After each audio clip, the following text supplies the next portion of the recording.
Hey everybody, welcome back to the channel. Today I'm going to go pick apart a part of my process that needs a lot of improvements and probably a Kaizen event. So let's go critique it.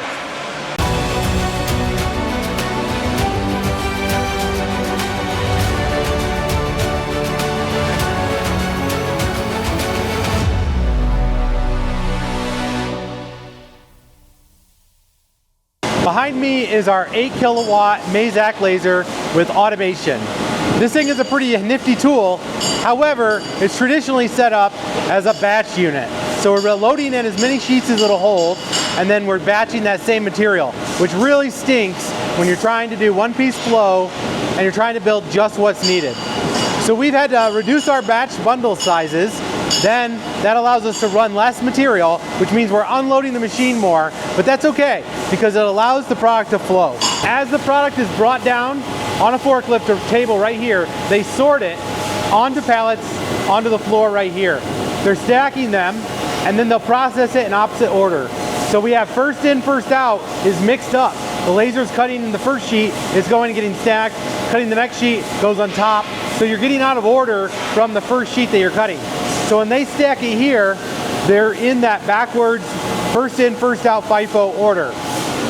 Normally, we'll have a bunch of pallets stacked up here, 5, 6, 7 skids on top of each other. They'll move them over to the sander and they'll process them through this Lismac sander, which is removing the laser edge from the parts so that they're smooth and they won't cause any defects or cut our customers' hands. So here's the first problem and burden with this particular process. We're stacking everything onto pallets onto the floor. Sure, it's better once you have them stacked up and they're at working height, but you're only at working height for 1 or 2 pallets before you're once again bending over more than you should. The next big issue is all of the waiting. They're waiting for each other. They're waiting for the parts to be fed through. Another issue is we have all these wood pallets everywhere and they just stick them where they're out of the way. But you could argue that that's a safety hazard. 2-second improvement that Chris made using the bucket to take all the scrap parts that they're punching out of the parts. But as you can see, it's not at an ergonomic spot. So Nate is a little bit overextended to reach up to where that bucket is. So wouldn't it be better if we were to lower that bucket down or find a different way for them to process these parts? Maybe a better solution is that they would process these parts directly into a scrap hopper as opposed to into a bucket that later has to be brought over here and dumped here. Currently, everything is getting unloaded onto skids. And as they stack up, they become in reverse. So now we're back into our first in, first out from the laser. So we're flipping the material from when it's backwards through the machine, it's getting flipped correctly in the right order. And then from here, these jobs get staged into the brake press. Now I'm gonna ask you a question. Even though we're in FIFO, we're stacking all these jobs on the shelf. So how do we know which one of these is first in or first out? And we're strategically doing this right now because anytime that the laser or the Lismac goes down, we are sitting ducks with no production. So we've had to build a little bit of a buffer in place so that if either one of these machines goes down, our whole production doesn't stop. Here's a great example of another piece of waste. Chris has to walk away from the machine all the way over here under this staircase to access a computer to process the jobs through our ERP system. And his point of work is way over there. Another major struggle for them is identifying what parts in the ERP they're processing. So as you can see, Chris is trying to figure out what part number it is to go with the part.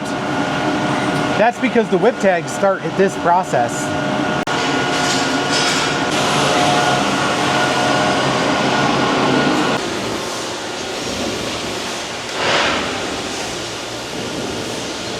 Another area we're finding is lack of maintenance is causing issues with this machine. So trying to be more proactive about cleaning this equipment more frequently so that it has less downtime. We're looking at a lot of improvement opportunities in this one spot that just gets overlooked.